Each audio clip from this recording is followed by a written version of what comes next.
Hi everyone, it's Nick. Welcome back to my channel. Okay, in this video today, we are going to be talking about interior design trends that I think won't age well. These are things that people are still putting in their home that I think they might regret in a few years. These are maybe some trends that have been around for the last several years that I think might be a little bit, might not age as gracefully as you might think. As always, of course, my usual disclaimer, if you love these things, put them in your home. Don't listen to me. Who am I? Just do whatever you want to do. But just don't say I didn't warn you, is what I'm saying. An alternate title for these videos is why no one invites Nick over to their home. That's another way of talking about these videos. Okay, first up on my list is going to be non-structural or just archways that don't belong. They just don't belong, okay? Arches. Let's talk about arches a little bit. Have been huge in interior design. We've been talking about, curves for a couple of years here on this channel. Have been very popular. People love putting them in, and I've talked about the advantages of curves, the disadvantages of curves, and we've talked a little bit about arches as well, and it's still very much a trend that people are loving. You're seeing, arched furniture. You're seeing arches in painted arches. You're seeing arches in millwork, like built-in cabinets around people's televisions, things like that. You see that in hallways. You see people taking their hallways and then they're putting a little arch, whatever, they're doing their own little built-in sort of situation. Some of them are DIY'd, blah, blah, blah. Okay, we're seeing a lot of arches. Here's the thing. Arches, I think, are timeless. Arches are gorgeous. We've seen them in classical architecture for thousands of years. Arches are not going anywhere. Arches are beautiful. But I think we need to be very careful about arches in a typical single family home or an apartment sort of setting, which is where most people live in a modern time, right? Because you don't live in, I don't know, the Parthenon or some sort of, beautiful church in Spain, right? You don't live there. So we have to make sure that we're taking these trends and inspiration from some of these places, but we're making sure that there's a sense of place to our home in the suburbs of Atlanta where you actually live. Do you know what I mean? So we need to be really careful with that. So how do we apply some of these things and go, oof, is this for me?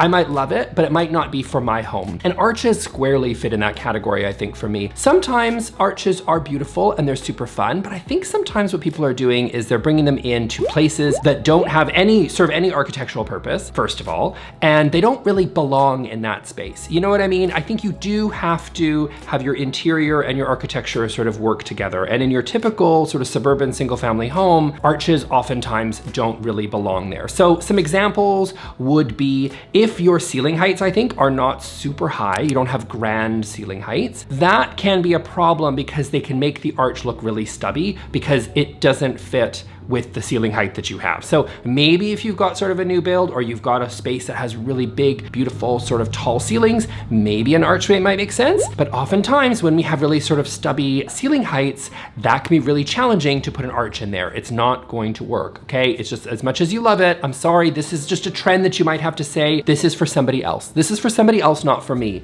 And that's okay. Not everything is about us, right? So also the painted archways. I know what you're doing. I get it. I know where you're trying to go, but I just don't think, again, there's a real sense of place, and it sort of feels a little bit like the 2021, 2, 3 version of the accent wall that we saw 10 years ago. It doesn't make sense. Sometimes people are painting them really fun, beautiful, sort of fun colors. That can be kind of neat, but I just don't think it really works. Again, it just sort of feels like it doesn't belong. And then of course, some people are painting them really funky colors, but then some people also are just painting them sort of the same color as the doorway to sort of give the illusion of an arch. Okay, so I see what you're doing there. That's obviously gonna be cheaper than having to create your own archway. I love the fact that you can swap this out really easily because you will swap it out 17 minutes after you put it in. I think that one is a little bit of a miss for me as well because the jig is up. We know that you didn't create an arch there. You just kind of painted the wall color the same color as the door frame to sort of give the illusion of an arch. But we see what you're doing and we're not buying it. That's what I'm saying. So to be honest with you, if you want to participate in this trend,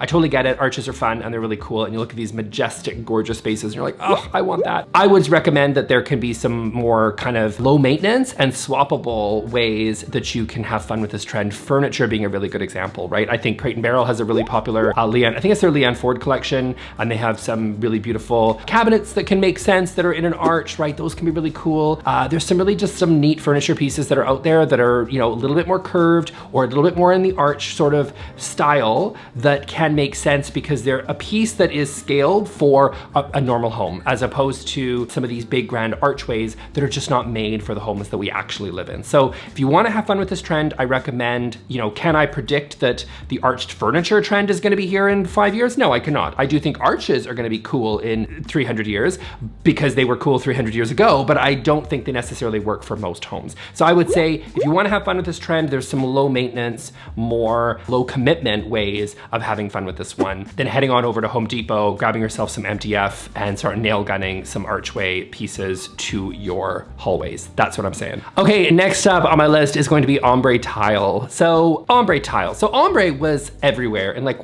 2013, 2015, somewhere in that area. You saw it in fashion, you saw the ombre nails, you saw the ombre hair, you saw the ombre just things, right? And of course, in digital, that was like, we saw all the gradients and like just this whole trend. And of course in interior design, all these things are interconnected in style, right? So we still see this, of course, showing up in people's interiors. And the tile is an interesting one because what I mean here is where people pick multiple colors of the same tile and then they design something really kooky and crazy and interesting in order to create sort of their tile wall. Here's why I think that doesn't really so much work. First of all, I think it's just better off to just choose a tile. Just choose one color, just have fun with it, and just like, kind of have it blend in a little bit more. When you're doing an ombre tile pattern, you're kind of creating a mural, right? That's really kind of essentially what's going to happen. There's so much contrast between all those different colors that it's going to really draw the eye, and it's going to act a little bit as a mural. And I don't know if it's really that effective at necessarily being a mural for you. So I think that choosing a tile can make a lot of sense, just choosing one color. Or if you want, you can choose contrasting colors that are maybe completely different. So you could choose white and then you could choose green. If you do want different shades of green,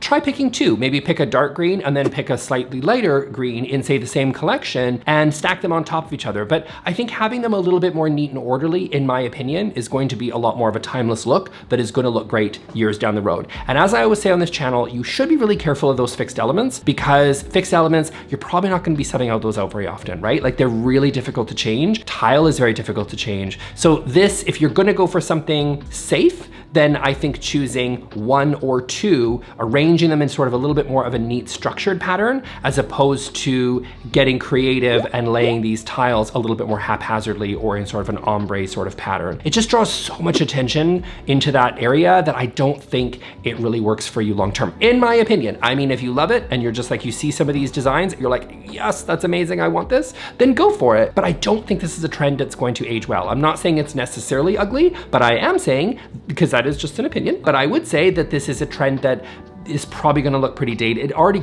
kind of maybe looks dated now, sort of, and I bet that it'll be dated in a few years, in my opinion. Okay, next up on my list is going to be tile countertops. So this one, I feel like the reason I think that they're going to be dated is because we've done this before, right? Tile countertops were really big. We saw them a lot even in the Tuscan kitchens of the 2000s, and then they looked really, really dated, not just because they were Tuscan kitchens, which obviously look dated, but just even tile countertops in general. This trend sort of comes and goes every 20 years because apparently we have amnesia and we forget what we don't like tile countertops. Ugh, we just are doomed to repeat the mistakes of the past, I guess. So tile countertops, they come back, they're back now. I think it's sort of a bit of a 90s postmodern sort of resurgence that we're seeing, and a lot of people are choosing these tiles. They're challenging, I think, for really a couple of reasons and quite impractical. One is that they create a really uneven surface, which can be a challenge for a lot of people, for anybody that uses countertops, for example, by a lot of people. And then you've also got grout lines, which are really difficult, and maybe some sanitary reasons for maybe not putting them in for an actual kitchen countertop. As a backsplash, have at it, right? I think a backsplash is great to use different tiles. Use a mosaic, use little penny rounds, use stack tiles, use whatever. You can have fun with your backsplash because it's not a work surface, right? So you're not actually putting cutting boards, you're not chopping vegetables on there, so I think for me, that is a much more timeless place to have fun with those mosaic tiles or just tiles in general. But I think for a work surface, I would really be careful of putting tile countertops in. I think if you're looking for something a little bit more economical, because maybe you see all these photos and you're thinking, well, Nick, my options are what? Quartzite, quartz, granite, marble. I can't afford any of those. Cool. I actually think going for a nice simple laminate is a better choice, in my opinion, than going for tile. I understand that you think that maybe tile can be more economical in that way, and I do get that, but there's some practicality concerns that I really think that you should be careful of, because as I said, we've been down this road. We've done this before. We know how this ends. We know how this show ends, okay? So it's going to look dated in 5 years, in my personal opinion. opinion, 5 to 7, because it's really just come in the last couple. So it's probably got a life cycle about 5 years before we all remember why we hate these. And then we go back to choosing solid surfaces that actually make sense for people's kitchens. That's what I think is makes more sense. You know, go with butcher block, go with laminate. There's lots of cheaper options that are, I think, going to be a lot more timeless than going with tile countertops, personally, in my opinion. I don't have a crystal ball, but for this one, I'm pretty sure. Okay, next up is going to be like TV-Centric Homes. I don't know if it was, okay, I like TV. I'm just gonna say it, so don't come at me and say like, ugh, another interior design whatever person on YouTube that's saying, get rid of your TV. No, screw that, I love television. Absolutely, and your TV shouldn't be too high and it should be in a place that people can actually see, and I'm not saying get rid of it, okay? I'm not saying get rid of it, but I am saying that, I don't know if it was the pandemic and everybody just forgot how to socialize and nobody had anybody over, so we just like made our house and living room maybe structured around the television. But I'm hoping this is a trend that kind of we go back to, call me old fashioned, but talking to each other again, because I just think really the TV should be in a place that everybody can view, sure, but I think at the end of the day, or the beginning of the day, really what it's about is creating a space for people to actually converse, right? Create a living room where people can talk to each other and yes, be able to watch television.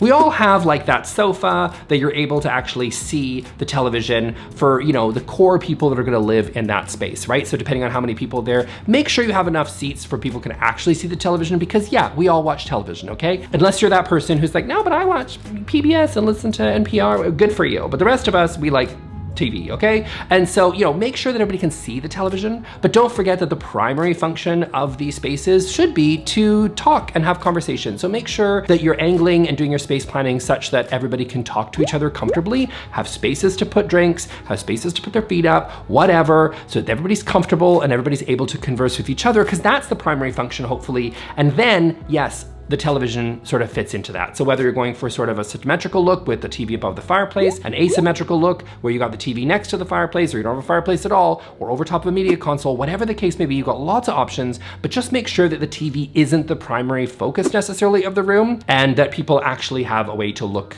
and talk to each other. So notice in my background, because everyone always says, but you don't have this in your background. Yes, everybody here can see the television, but primarily everybody in all these different seats, because I normally turn this seat around the other way, I don't typically face a camera when I'm at home alone, people are able to actually converse and talk back and forth, because that's really what this room is for. Okay, next up, I had to say this, I had to put this on the list, and that is gonna have to be the gray and white overload. So, and maybe, dare I say beige overload, as I sit here in a room that has a lot of beige and gray and brown in it. Someone's gonna comment on that, of course. They always you always catch me when I say something and you're like, but your background does exactly the opposite. Yeah, whatever, you never seen a hypocrite before? Come on. Beige, gray, white, we love these colors, we really do, because they're neutral and they're easy to work into a space, and they're calming and they're relaxing, and they provide an important function in interior design. I totally think that is true. But there is something to be said for these spaces that are just gray, they're just white, or maybe even just beige. And I whisper that one because that is a trend that is very, very current right now. But you know, those spaces that are just so monochromatic and neutral,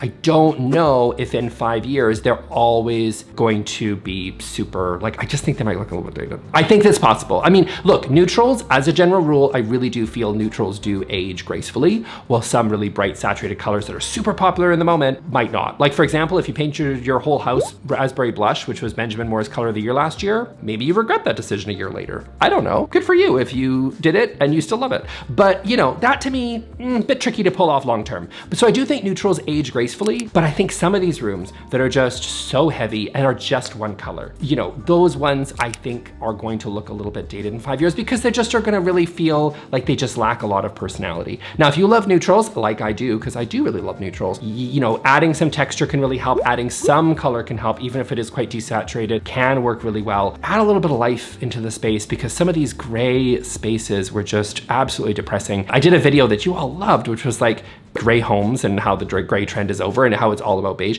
And it is true, people do love beige because it is nice and it is a warmer neutral than the cold, lifeless gray that we saw for many years. But even then, the beige, I mean, it's beautiful. You're able to work it in. I think it is gorgeous. I do worry though that in 5 years, we're gonna look for a little bit of life in our spaces, maybe a little bit of color, maybe a little bit of fun, maybe a little bit of something, you know? And just, I worry that some of these monochromatic neutral spaces might not age as gracefully as we think that they will. So There you go. Okay, that's it for me for today, guys. I hope you really liked this video. I'm gonna throw here to my gray video. If you like this one and you wanna be talking crap about gray for a little bit more, go ahead and check out that video. Go check it out right here. And I'll see y'all in the next video, or maybe it's here. I don't know where it is. See y'all in that one. Talk to you later. Bye.